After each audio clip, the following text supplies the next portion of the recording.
Mettete le gallerie dell'Accademia di Venezia, il ministro della cultura Dario Franceschini e Luca Zaia, governatore del Veneto, nello stesso frangente e avrete l'occasione più ghiotta di sempre per parlare della Pala di Sant'Anna. L'opera di Jacopo da Ponte se n'è andata dai musei civici di Bassano, destinata appunto alle gallerie dell'Accademia. Ma ora, grazie all'embrione del progetto del Ministero della Cultura sugli scambi di opere fra musei, potrebbe aprirsi uno spiraglio per riportarla a casa.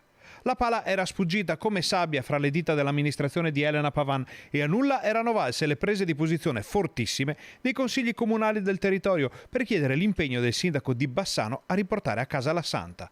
Promesse e annunci erano caduti nel vuoto e si rischiava di non sentir più parlare di Sant'Anna nel luogo in cui il dipinto è stato commissionato, concepito e realizzato.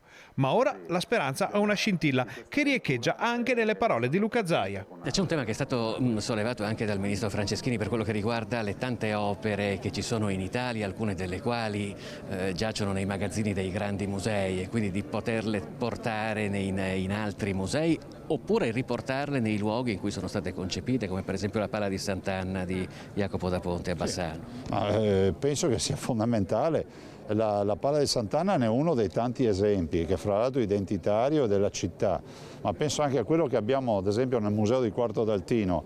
Nei magazzini noi abbiamo gioielli, abbiamo reperti unici degli scavi, ed è giusto che tutto torni fuori. Il ministro Franceschini sta studiando un importante progetto, addirittura rivoluzionario, proprio sul tema degli scambi di opere d'arte. C'è grande fermento anche nel bassanese per le ricadute di questa rivoluzione copernicana nel mondo dell'arte, ma probabilmente bisognerà aspettare ancora un po'. È un progetto su cui stiamo lavorando, ma mi piace annunciare le cose quando sono sicure.